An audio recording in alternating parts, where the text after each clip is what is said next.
Akela, le père loup, et Raksha, la mère louve, savaient que Shere Khan recherchait le petit humain. Ils l'ont donc pris dans leur famille.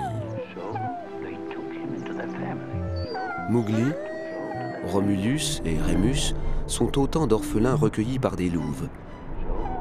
Mais ces récits fabuleux transcendent la légende.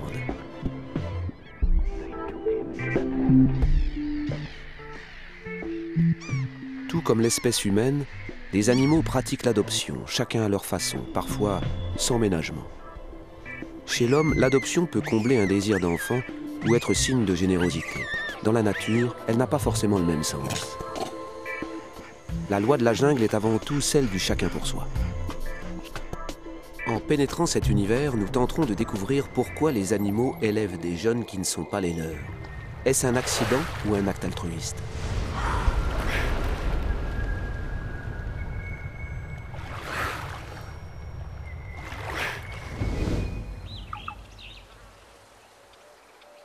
Notre histoire débute au nord du Kenya, dans le parc national Samburu. Ici, pendant plusieurs années, une jeune lionne a adopté des bébés oryx. On l'a baptisée Kamunyak, ou « celle qui est bénie » en Samburu.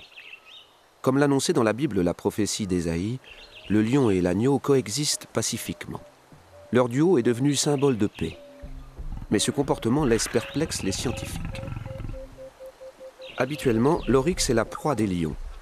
Kamunyak, elle, protège la jeune antilope volée à ses parents naturels.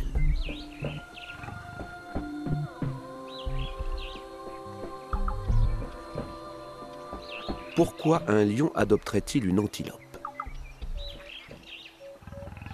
Cela n'a aucun sens en termes d'évolution puisque la survie de l'espèce dépend de la reproduction. C'est l'antithèse des idées défendues par Charles Darwin dans L'origine des espèces. Selon le père de la théorie de l'évolution, le but de chaque espèce est de transmettre ses propres gènes aux générations futures. L'oryx ne partage pas le patrimoine génétique de la lionne. En l'élevant, Kamunyak ne favorise pas son propre succès reproductif. Le temps et l'énergie consacrés à l'antilope sont gaspillés pour sa subsistance.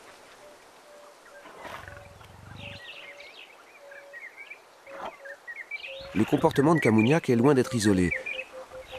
Malgré le lourd coût de l'élevage des petits, on observe dans la nature de nombreux comportements que l'on peut assimiler à des adoptions. Expliquer l'adoption pourrait-il être le plus grand échec de la théorie de l'évolution? Deux scientifiques israéliens, Eitan Avital et Eva Jablonka, étudient à Jérusalem le paradoxe de l'adoption dans la nature. Si vous aidez ou adoptez un petit qui n'est pas le vôtre, ou avec lequel vous n'êtes même pas apparenté génétiquement, vous gaspillez beaucoup de temps et d'énergie pour investir dans un petit qui n'est pas porteur de vos gènes. Et la théorie de l'évolution n'explique pas vraiment un acte qui constitue une perte de temps et d'énergie. Rendons-nous sur la terre des loups. Comme le suggère la fiction, le comportement nourricier est très courant parmi cette espèce. Les loups sont des animaux sociaux qui vivent en meute composée du couple reproducteur et de leur progéniture des années précédentes.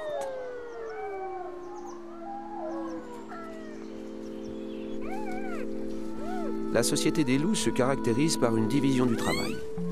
Les membres du clan partagent les tâches de chasse, de défense de la tanière et d'élevage des louvetons.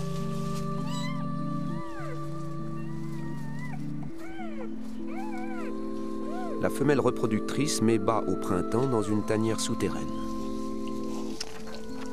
Tant que les louveteaux ont moins de 3 semaines, elle tient les autres membres de la meute à l'écart. À ce moment-là, seule la louve est entièrement dédiée à la satisfaction de leurs besoins.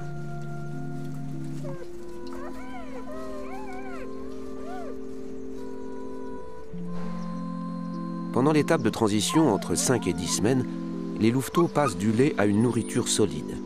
À cet âge, ils apprennent à identifier ceux qui composent leur famille. Toute la meute s'occupe d'eux collectivement, y compris les jeunes adultes. Chaque loup leur fait un brin de toilette et s'assure qu'ils sont bien nourris. Leur développement physique et social progresse jusqu'à ce qu'ils puissent suivre les membres de la famille à la chasse.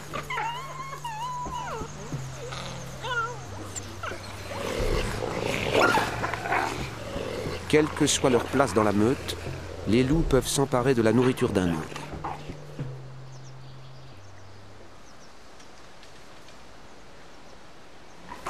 Chacun défend agressivement sa pitance.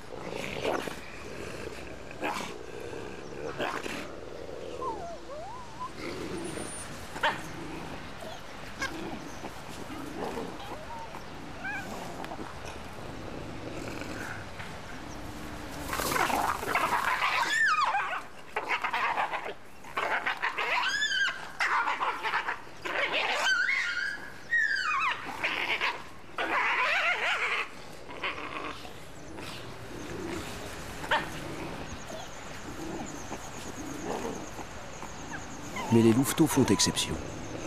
Mâles et femelles sont extrêmement tolérants à leur égard. Les petits ont un accès illimité à la carcasse du cerf.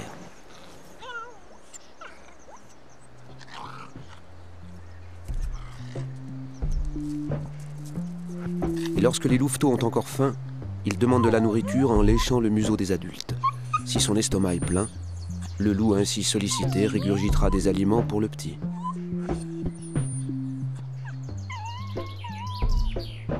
Pourquoi ces loups adultes s'occupent-ils de leurs jeunes frères et sœurs? Ayant atteint leur maturité sexuelle, ils pourraient mettre au monde leur propre progéniture. Il semblerait que ces jeunes loups aient peu de chances d'élever avec succès une portée à eux. L'habitat des loups est si rude qu'ils ont intérêt à demeurer sous la protection des parents. Alors en attendant de s'en sortir tout seuls, ils aident la fratrie. Mais cet arrangement leur apporte aussi un bénéfice. Leurs gènes sont transmis par le biais de cette parenté. Aider sa famille pour propager ses gènes fonctionne aussi chez les oiseaux. On a repéré des assistants maternels parmi plus de 150 espèces dans des conditions sociales et écologiques très variées. Nous voici près de Canberra, dans l'est de l'Australie. Le bois d'eucalyptus du parc Campbell abrite une espèce d'oiseau au comportement singulier, les craves d'Australie. Contrairement à la plupart des jeunes oiseaux quittant le nid dès qu'ils peuvent voler de leurs propres ailes, ceux-ci restent auprès de leurs parents jusqu'à l'âge de 3 ou 4 ans.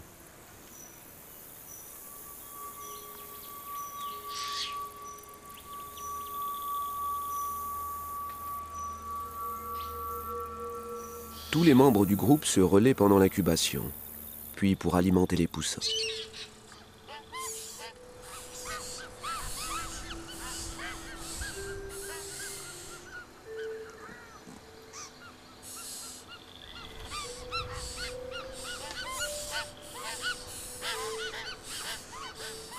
Ces oiseaux se nourrissent d'insectes et de graines qu'ils dénichent dans les litières d'herbes et de feuilles.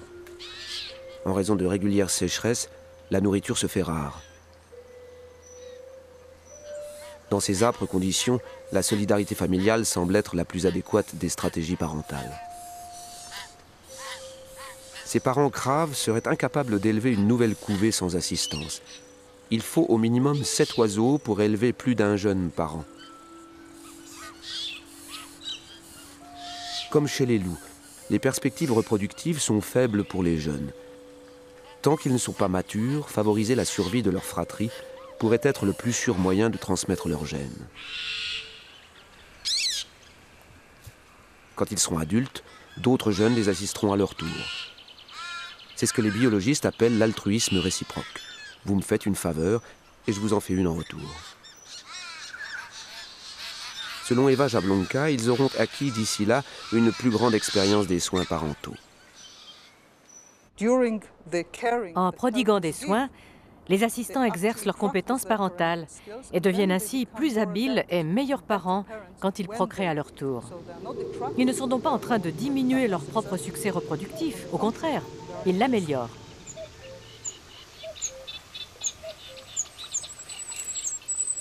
Jusqu'ici, tout va bien. La théorie de l'évolution semble s'appliquer si les parents de substitution sont de la famille du petit adopté. Mais qu'en est-il lorsque ce n'est pas le cas? Ces petites rousserolles des roseaux s'occupent d'un jeune coucou. Leur bébé adoptif a tellement grossi que le nid supporte difficilement son poids.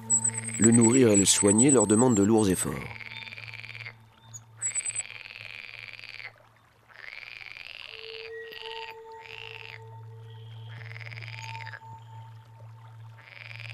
Non seulement ce petit ne leur est pas apparenté, mais il a de surcroît éliminé leur propre descendance en éjectant les œufs hors du nid.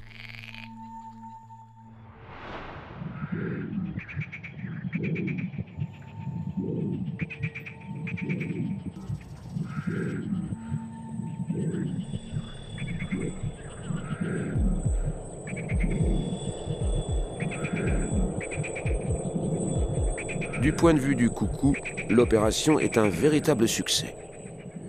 Mais pourquoi ces parents adoptifs dépenseraient-ils toute leur énergie à élever ce meurtrier? Ça n'a pas de sens, selon Darwin. En réalité, les parents adoptifs ont été bernés.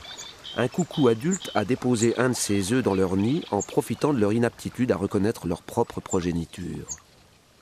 Dans la nature, cette mésaventure survient fréquemment, et pas toujours de la part des parents.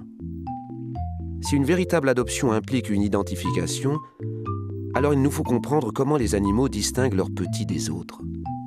Lauréat du prix Nobel, le naturaliste Konrad Lorenz fut l'un des premiers à travailler sur cette question dans l'Autriche des années 30. Depuis son plus jeune âge, les oies passionnaient Lorenz. Petit garçon, il voulait devenir l'une d'entre elles. N'y parvenant pas, il décida d'en élever et entreprit de dévoiler les mystères de leur comportement.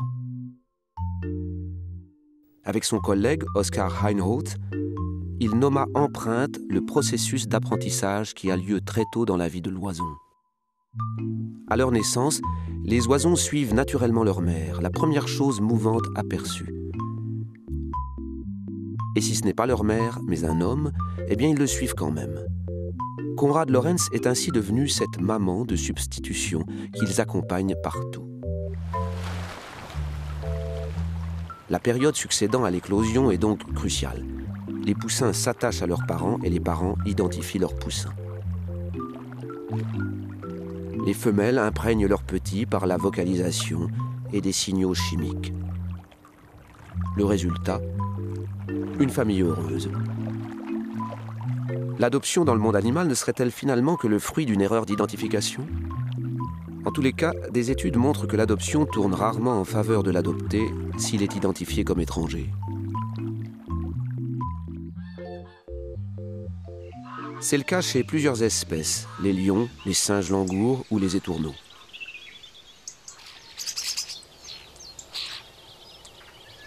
Observons de plus près ce qui se passe chez ces oiseaux grégaires vivant au sein de foules immenses. Comme la plupart des volatiles, les étourneaux sont monogames.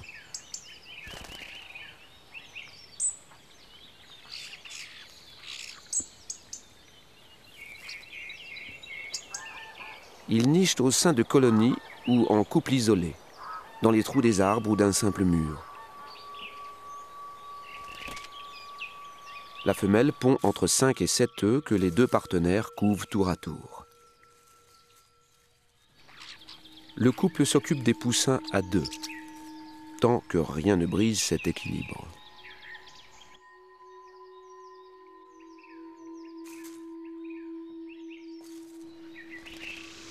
Les étourneaux sont la proie de redoutables prédateurs qui partagent leur territoire.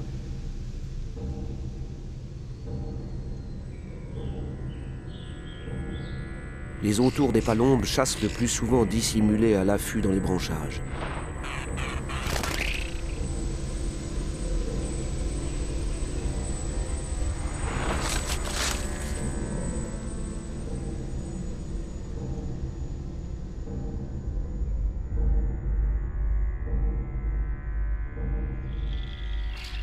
Notre femelle est maintenant veuve.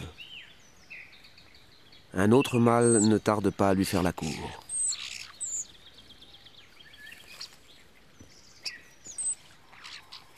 Elle feint tout d'abord l'indifférence, mais il s'obstine.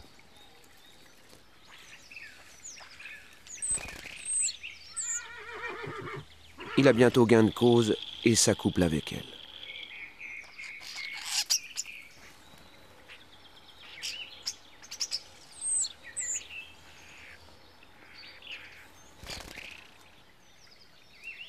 Cela ne veut pas dire que le nouveau maître du nid va adopter la descendance de son prédécesseur. Il n'est pas le géniteur des œufs existants et commet un infanticide en les jetant hors du nid. Au lieu d'attendre que les poussins de la couvée précédente prennent leur envol, le mâle les tue et provoque ainsi une ovulation de la femelle.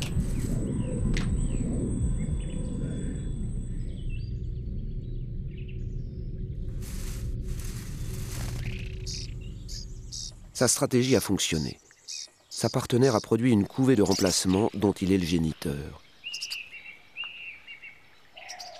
Parallèlement, pour l'espèce humaine, 2 psychologues canadiens, Daly et Wilson, ont fait une troublante découverte. Avant 2 ans, les enfants élevés avec des beaux-parents seraient 100 fois plus susceptibles de mourir de mort violente que ceux vivant avec leurs parents naturels. Les beaux-parents sont traditionnellement dépeints comme cruels, mais Ethan Avital est prudent concernant le lien entre l'infanticide humain et nos origines animales.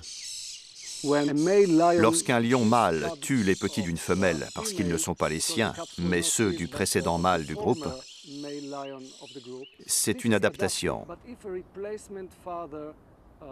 Mais si un père de substitution chez les humains blesse d'une façon ou d'une autre un enfant qui n'est pas le sien, il n'en tirera aucun bénéfice. Il n'aura pas plus d'enfants pour autant. Si l'homme vivait encore dans une situation naturelle, cet acte pourrait être bénéfique, mais ce n'est plus le cas. Pour l'homme, il n'y a plus de continuité. Tandis qu'un animal peut perpétuer sa lignée de cette façon, aujourd'hui, un beau-père abusif finirait en prison. Dans le monde des babouins, il en est tout autrement. D'après ce que nous savons, les cas réels d'adoption hors du cercle familial sont rares chez les primates. On trouve surtout des cas de ce que l'on pourrait nommer adoption forcée. Ils débutent souvent par l'enlèvement d'un jeune, puis se transforment en adoption à long terme. Dans les sociétés de primates, les bébés se révèlent être des outils politiques et sociaux importants. Ici, dans l'ouest de l'Arabie saoudite, quelques 400 babouins hamadriyas vivent à proximité de la ville de Taïf, dans le massif Sarawat.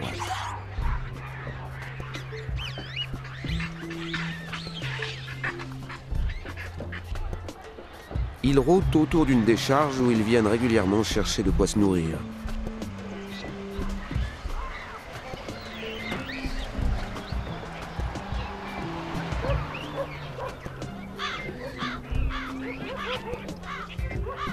Les babouins partagent ce domaine avec un groupe de chiens sauvages.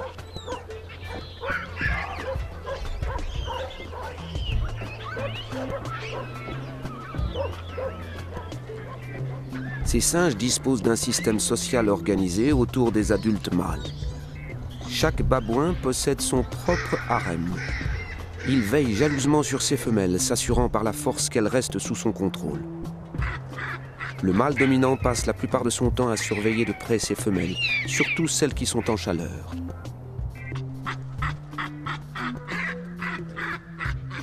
La hiérarchie des femelles correspond à leur ordre d'arrivée dans le harem.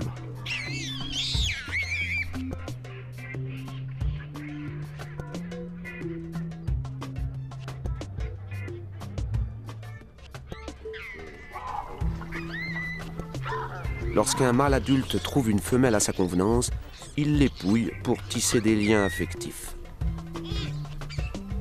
Les femelles conçoivent des petits et le babouin consolide ainsi son groupe.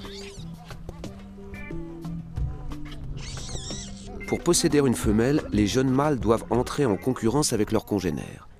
De violents combats éclatent quand un mâle tente de s'éclipser avec la belle d'un autre.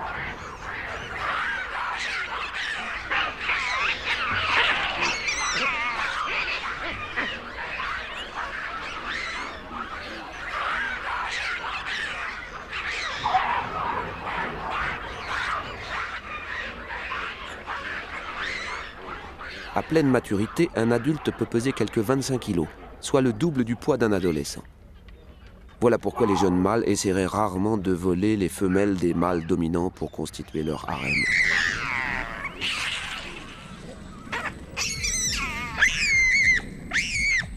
Ils se fixent une cible plus facile. Ravir des bébés à leur mère.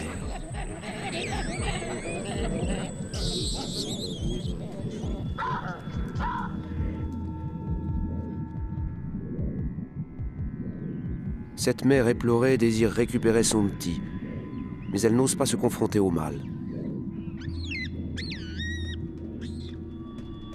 Elle appelle son groupe à l'aide, mais personne ne vient vers elle. Ce bébé de 4 mois est en fait un jeune mâle, mais quand il s'agit d'un bébé femelle, l'enlèvement se transforme souvent en adoption permanente. Le mâle prend alors soin de la petite jusqu'à ce qu'elle soit sexuellement mature. Elle deviendra la femelle dominante de son harem.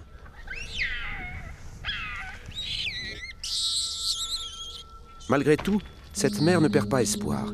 Elle attend que le mâle relâche sa garde. Elle détourne son attention en lui faisant des avances sexuelles. Mais c'est un piège.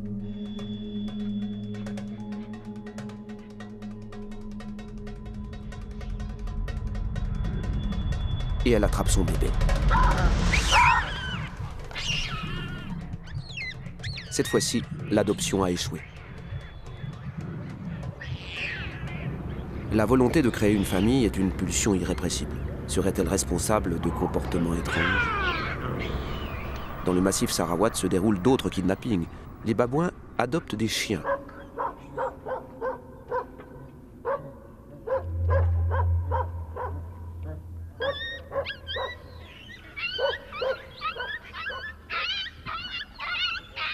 Ces incidents sont un reflet des enlèvements juvéniles. Ils débutent de la même façon, par le vol des chiots.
Après cet épisode violent, les chiots grandissent au sein de la famille de babouins. Ils se nourrissent avec eux à la décharge, escortent le groupe et dorment même à leur côté.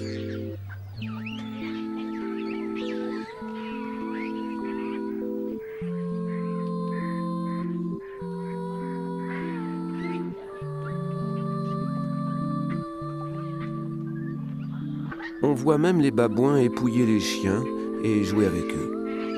Un signe de leur complète intégration, car les babouins ne s'épouillent qu'entre membres de la même famille. Les chiens deviennent un peu les animaux de compagnie des singes. Ils défendent leur famille adoptive contre les autres chiens et, la nuit venue, montent la garde.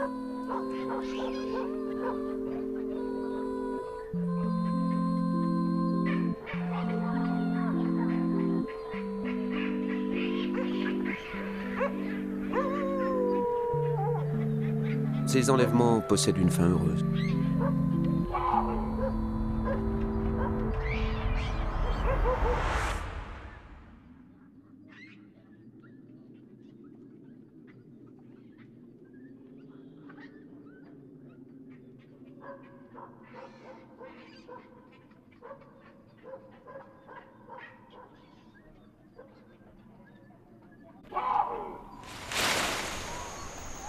Loin des montagnes d'Arabie Saoudite, dans le centre de recherche sur les primates des Caraïbes, le kidnapping des bébés s'achève souvent plus tragiquement.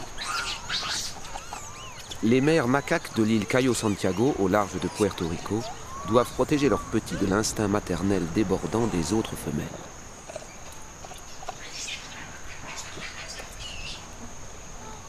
Dario Mastripieri de l'Université de Chicago est spécialiste du comportement maternel chez ces singes. Leur intérêt pour les nourrissons débute très tôt. À l'âge d'1 an, les jeunes femelles sont déjà très intéressées par les bébés, alors que les jeunes mâles ne s'intéressent pas du tout aux nourrissons. Et l'intérêt des femelles demeure élevé tout au long de leur existence. Le fait qu'elles soient jeunes ou vieilles, enceintes ou mères d'un nourrisson n'a aucune importance. Elles aimeront toujours les bébés et saisiront l'opportunité d'en approcher un, de le toucher et d'interagir avec lui.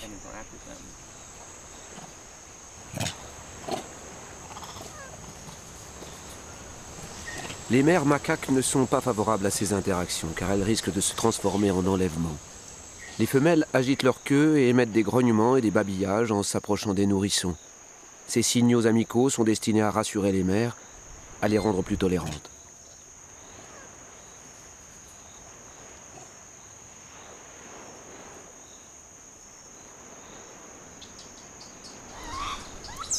La société des macaques s'organise autour de groupes de femelles. Les femelles dominantes, leurs filles et petites filles, forment le sommet de cette pyramide hiérarchique. Les petits se rangent immédiatement derrière leur mère.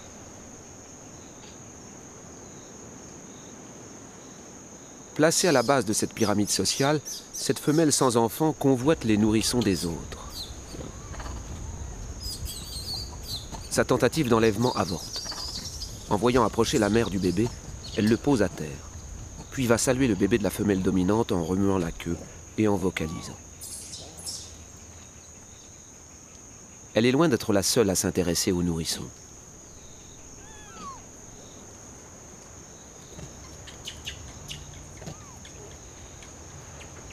Pendant 3 mois chaque année, la vie de cette société de macaques tourne exclusivement autour des bébés. Les mâles, eux, ne s'en soucient guère. Ils les évitent même soigneusement, ainsi que leur mère.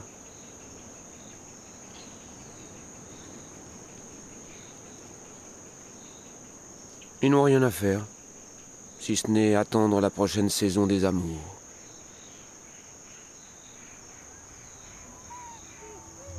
L'instinct maternel de ces singes est extrêmement développé. Le bébé de cette mère est mort depuis plusieurs jours déjà, mais elle se refuse à le lâcher.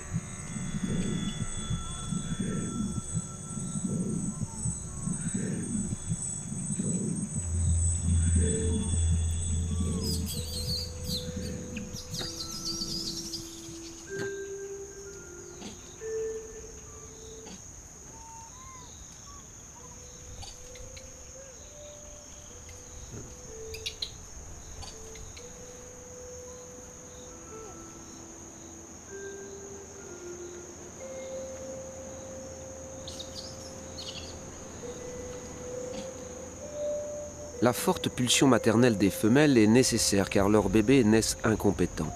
Pour survivre dans la nature, ils ont besoin d'une constante attention. Les macaques sont sélectionnés pour leur capacité à prodiguer ces soins. Vouloir toucher, enlacer ou parfois adopter les bébés pourrait être une conséquence de ce puissant instinct. L'adoption permanente, qui voit un nourrisson adopté et élevé de façon durable par un individu autre que sa mère, est très rare. D'un point de vue évolutif, c'est probablement un accident, une erreur. Cela pourrait être le produit du fait que les femelles, comme nous l'avons dit, sont très intéressées par les bébés et que, parfois, elles ne manquent pas une opportunité d'élever un autre nourrisson qu'elles ont vu abandonné.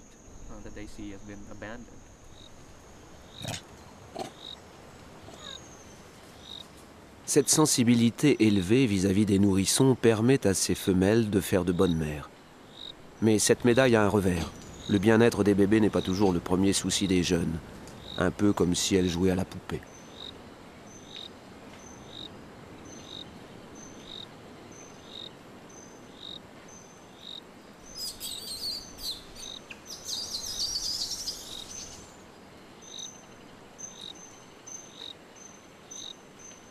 Comme chez les babouins, être manipulé par d'autres individus est source de risques majeurs pour les nourrissons.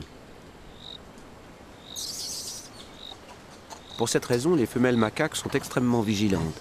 Elles essaient en général d'éviter que les autres femelles, même celles de rang élevé, ne se saisissent de leur bébé. Quand elles échouent, les conséquences peuvent être fatales.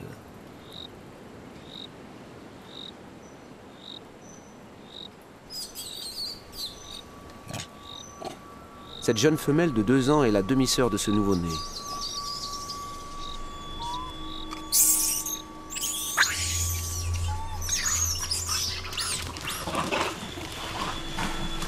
Elle a réussi à subtiliser le bébé à sa mère. Mais elle n'est pas à son aise, craignant peut-être les représailles de la part des autres femelles du groupe.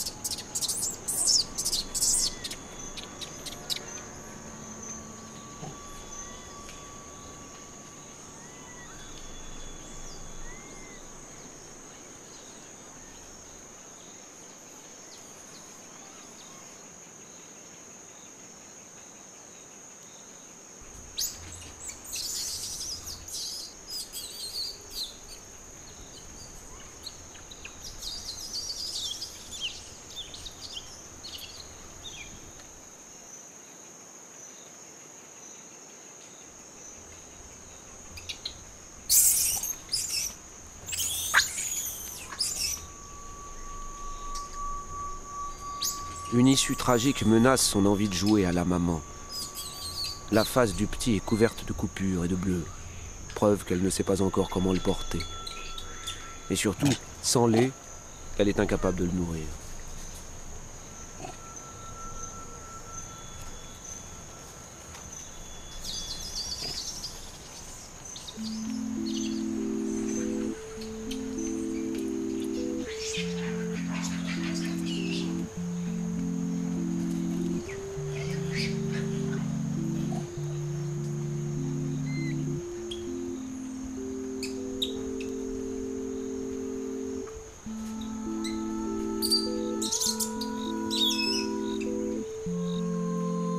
Cette mère maladroite a sans doute amélioré sa compétence parentale, mais cette adoption est un désastre pour le bébé.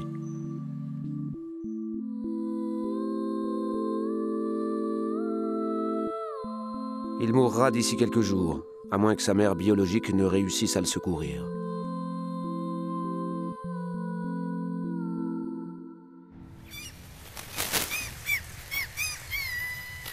Dans le règne animal, l'adoption est souvent vue comme une aberration. Cependant, dans le centre de la Pologne, un comportement récemment analysé fait exception.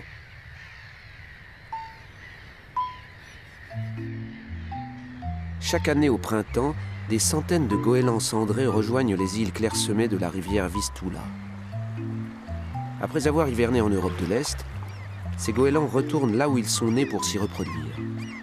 Ces oiseaux grégaires nichent au sein de colonies qui comptent jusqu'à 100 individus. Durant les derniers jours d'avril, les femelles pondent entre 1 et 3 œufs. Après une vingtaine de jours d'incubation, les 2 premiers poussins éclosent à quelques heures d'écart. Le 3e œuf, lui, peut éclore 1 à 2 jours plus tard, ce qui, nous le verrons, est un réel désavantage.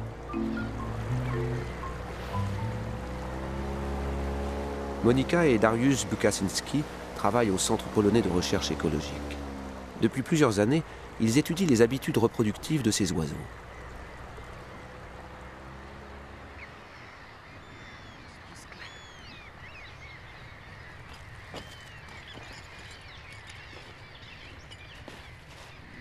Pour suivre la piste des poussins, ils marquent la tête de l'aîné d'une couleur jaune et celle du second de rouge.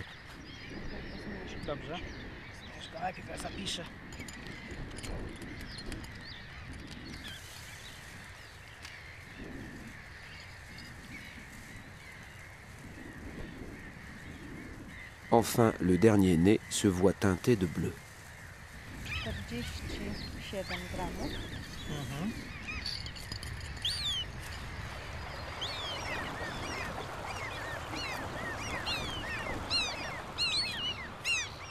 Les poussins sont couvés pendant une semaine.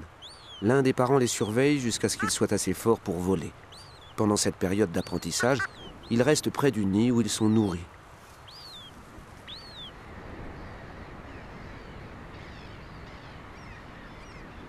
Le problème du poussin bleu débute là. Ses frères aînés ont une tête d'avance. Plus forts que lui, ils sont toujours les premiers rassasiés.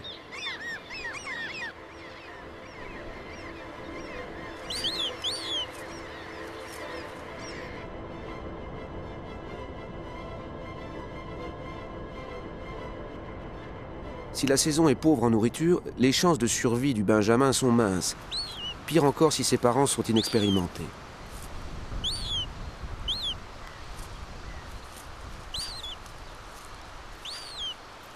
Le poussin bleu ne fait que picorer les restes.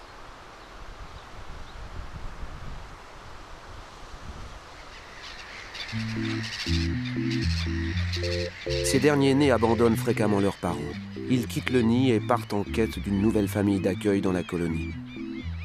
Cet orphelin sollicite lui-même l'adoption. Un phénomène rarissime dans la nature et lourd de conséquences car son périple n'est pas sans péril. Il pourrait être capturé par un oiseau de proie, emporté par la rivière, voire même dévoré par d'autres goélands. Les mouettes rieuses voisines des goélands cendrés sont particulièrement agressives envers les poussins étrangers.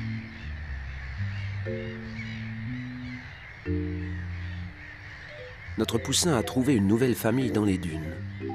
La question est de savoir s'il sera accepté par ses frères et sœurs adoptifs, mais surtout par leurs parents.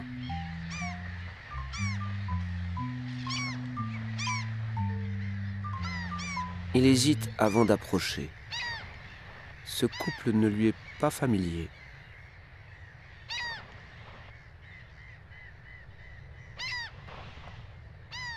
Mais sa tentative d'intégration semble réussie.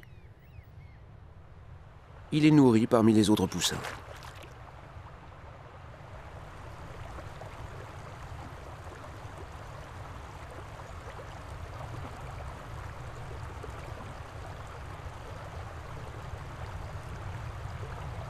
Ce phénomène est loin d'être unique chez les goélands cendrés. Monica et Darius ont observé chaque année un tel nombre d'adoptions que, selon eux, il ne peut s'agir de simple méprise.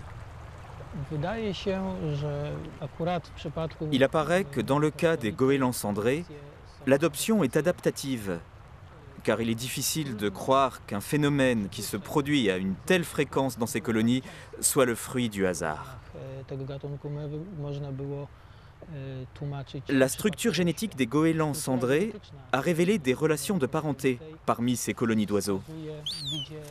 Elle pourrait favoriser l'adoption et signifier que ses bénéfices sont supérieurs à son coût. Ce comportement d'adoption chez ces oiseaux passe de génération en génération. Comment pourrait-il être transmis? Est-ce génétique? Est-ce acquis? Tout comme les cycles d'abus sont répétés dans les familles, certains scientifiques, tels qu'Eva Jablonka, pensent que la tolérance pourrait être transmise aux jeunes par ses parents. Ces poussins étrangers ne vous dérangent pas. Vous n'êtes pas très agressif avec eux. Vos poussins voient ce comportement et quand ils grandiront, ils seront eux-mêmes plus tolérants vis-à-vis des poussins étrangers. Ou par exemple, si vous enlevez activement des jeunes, ce comportement de kidnapping sera aussi socialement appris par vos petits, qui doivent l'observer pour l'expérimenter, s'ils doivent le pratiquer plus tard dans leur vie.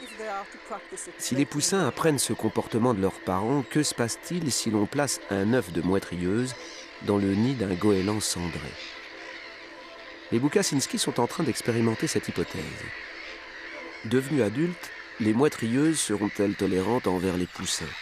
Auront-elles assimilé l'art de l'adoption pratiqué par leurs parents d'accueil? Pour le savoir, rendez-vous dans quelques années.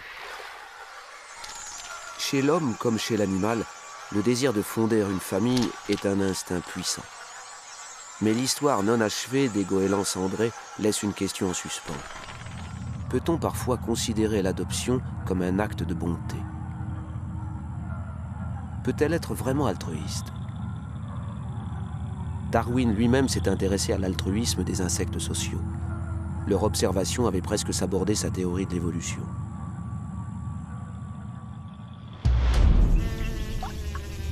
Chez les abeilles, les fourmis et les guêpes, certains membres de la communauté consacrent leur vie entière à élever la progéniture de quelqu'un d'autre.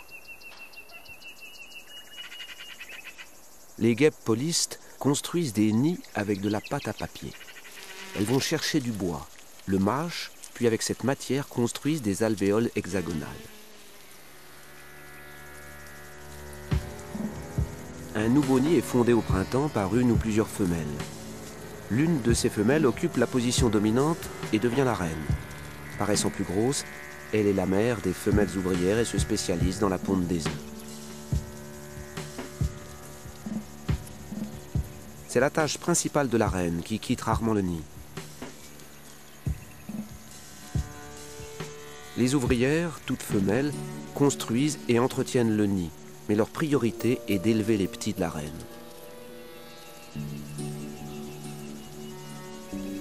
S'occuper de cette nurserie est une rude corvée. Les guêpes polistes sont des prédateurs. Elles chassent des insectes, les broient, puis les régurgitent pour alimenter les larves.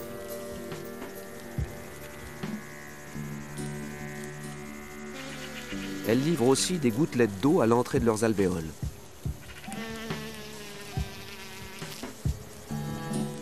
Puis elles battent des ailes pour créer un courant d'air frais.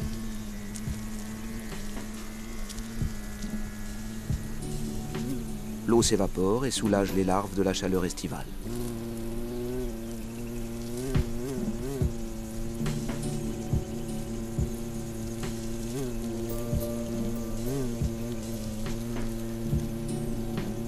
On ne peut pas dire que ces mères de substitution ne payent pas de leur personne pour élever ces jeunes.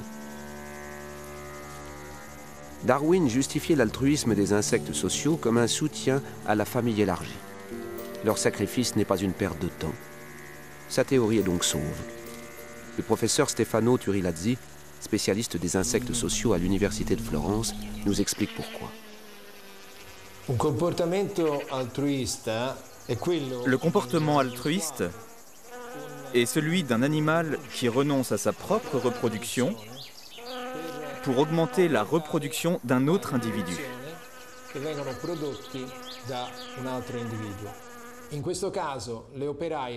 Dans le cas des ouvrières, elles ont un lien de parenté plus fort avec leurs sœurs, c'est-à-dire les filles de la reine, qu'elles n'en auraient avec leurs propres enfants.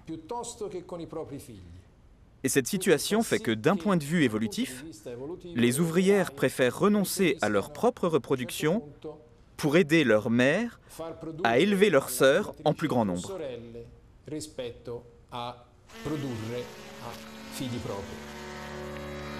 Comme les loups et les craves, les guêpes cèdent elles-mêmes en assistant leur reine. Leurs gènes seront transmises à la prochaine génération.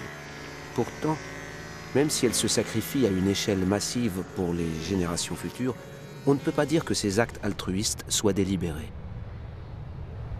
La bonté intentionnelle est difficile à détecter dans la nature. Pour démontrer qu'elle existe, il faut prouver qu'un animal peut se mettre à la place d'un autre. On pense que certains animaux intelligents, les chimpanzés et les dauphins par exemple, font preuve d'empathie. Ils comprennent que d'autres peuvent éprouver des désirs, des peurs ou des souffrances, comme les leurs, et réagir en fonction. À Rangiroa, dans l'archipel polynésien des Tuamotu, vit une communauté sédentaire de dauphins tursiops. Ils forment une société hiérarchisée faite de sous-groupes, les femelles et les bébés, les mâles et enfin des groupes mixtes de jeunes.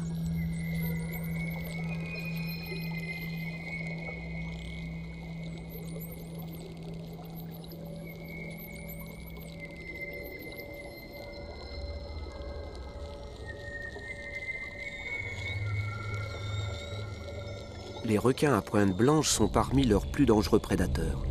À la première occasion, ils attaqueront et tueront les bébés tursiops.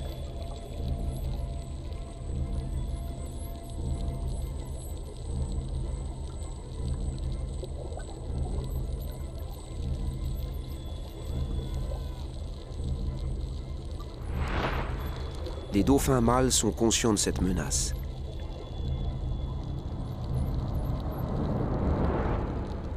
Une patrouille se forme pour éloigner le requin du groupe de femelles et de nouveau-nés. Les dauphins harcèlent le requin à plusieurs. Leur stratégie est de le désorienter en nageant autour de lui dans toutes les directions.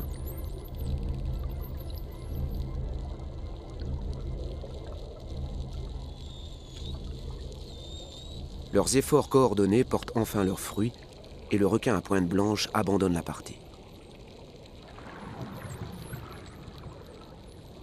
Un comportement complexe comme celui-ci semble indiquer que les tursiops ont une compréhension des autres. Ils sont sensibles à leur vulnérabilité et agissent en conséquence. Un étrange incident observé parmi cette communauté de Rangiroa va dans le sens de cette supposition. De temps en temps, des sténelles à long bec quittent leur habitat du grand large pour pénétrer les eaux côtières des Tursiops. On les distingue par leur petite taille, leur rostre plus allongé et des flancs teintés de blanc. Une jeune stènelle a été découverte parmi cette communauté de Tursiops. Elle a peut-être perdu son groupe lors de la traversée des eaux de Rangiroa, ou bien a été enlevée par les dauphins Tursiops. Dans tous les cas, privée de sa mère, elle n'aurait pu survivre longtemps toute seule.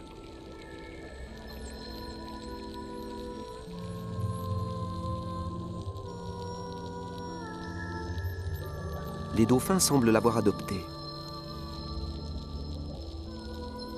Les émissions sonores de la stènelle ne sont pas les mêmes que celles des Tursiops. Alors cette jeune communique avec sa nouvelle famille grâce au langage du corps. Malgré leurs différences physiques et culturelles, cette stènelle a été prise en charge par les Tursiops qui la soignent et l'élèvent. Elle s'est même adaptée aux eaux côtières si différentes du grand large.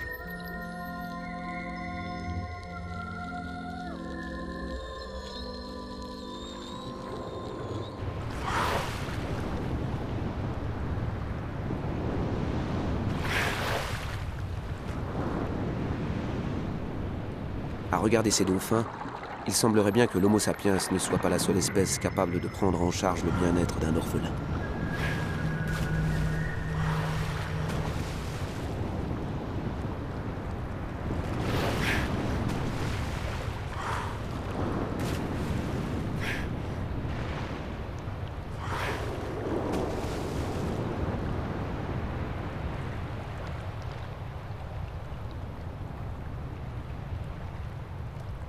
Notre histoire s'achève sur le territoire des bonobos, nos plus proches parents génétiques avec les chimpanzés.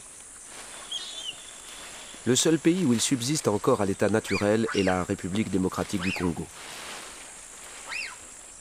Cette espèce en voie de disparition vit en large groupe dans une petite zone de forêt vierge sur la côte sud du fleuve Congo. Suite aux guerres dans la région des Grands Lacs, nous ne savons pas combien de bonobos vivent encore ici. Ils continuent d'être illégalement chassés pour leur viande et capturés comme animaux domestiques.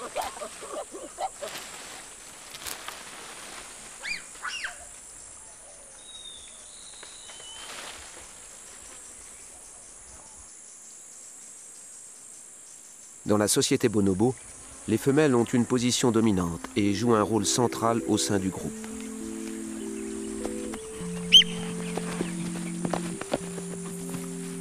L'affection maternelle et le contact physique sont cruciaux pour le bien-être psychologique des bonobos.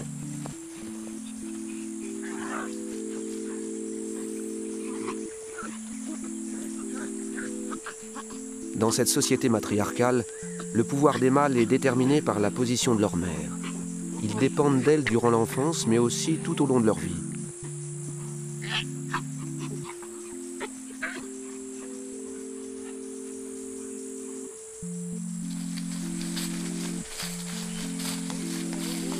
Il y a quelques années, un orphelinat a été ouvert à proximité de la capitale Kinshasa pour recueillir les jeunes singes confisqués aux chasseurs. À son arrivée, chaque bébé est confié à une nourrice humaine. Car sans contact régulier avec une femelle de leur propre espèce qui des humains, les jeunes bonobos se laisseraient dépérir. En véritables mères d'accueil, ces femmes congolaises tissent de solides liens affectifs avec les orphelins.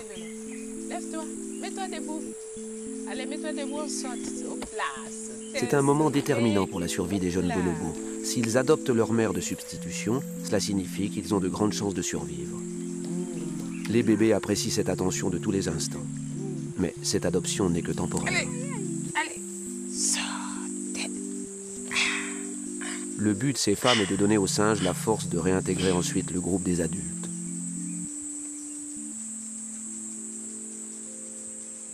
Un tel don de soi a longtemps paru opposé à la férocité du monde animal. Pourtant, comme nous l'avons vu chez les dauphins, certains comportements adoptifs peuvent être qualifiés d'altruistes.